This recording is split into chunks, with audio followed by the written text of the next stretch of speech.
اگرچہ دنیا corona virus سے لڑ رہی ہے لیکن کاکسس بازار کے روہنگیا کیمپ میں زندگی کچھ حسب معمول ہے۔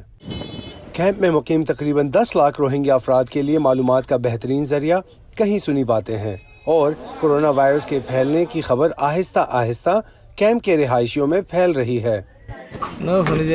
میں وائرس کا نام بھول گیا ہوں۔ میں نے سنا ہے کہ یہ وائرس مختلف ممالک میں پھیل چکا ہے اور لوگ مر رہے ہیں، لہٰذا ہمیں اپنے ہاتھوں کو بار بار دھونا چاہیے۔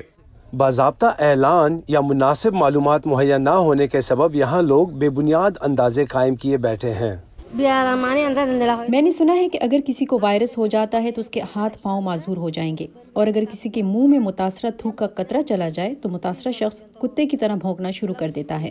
مقامی ماہرین صحت کا کہنا ہے کہ رہائشیوں کے کیمپ سے باہر نکلنے یا داخلے کے قابل نہ ہونے کا مطلب یہ ہے کہ در حقیقت یہاں لوگ کافی عرصے سے کوارنٹینڈ ہیں۔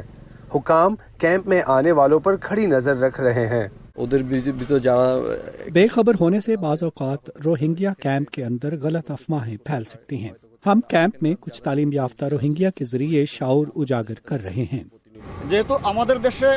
ہمارے پاس ابھی تک کوئی مقامی تصدیق شدہ کیس موجود نہیں ہے۔ کرونا وائرس کے کیسز دوسرے ممالک سے آتے ہیں، لہٰذا ابھی کسی روہنگیا کا کرونا وائرس سے متاثر ہونے کا کوئی امکان نہیں ہے۔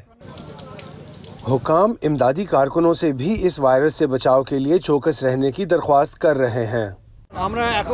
ہم نے غیر ملکی امدادی کارکنوں کو ہدایت کی ہے کہ وہ اپنی صحت کی صورتحال کا جائزہ خود لیں، بیرون ملک سے کوئی نیا کارکن نہ لائیں اور روہنگیا میں معلوماتی پروگرامز جاری رکھیں۔ معظم حسین شکیل کے ساتھ Imran Jadoon, voice of America.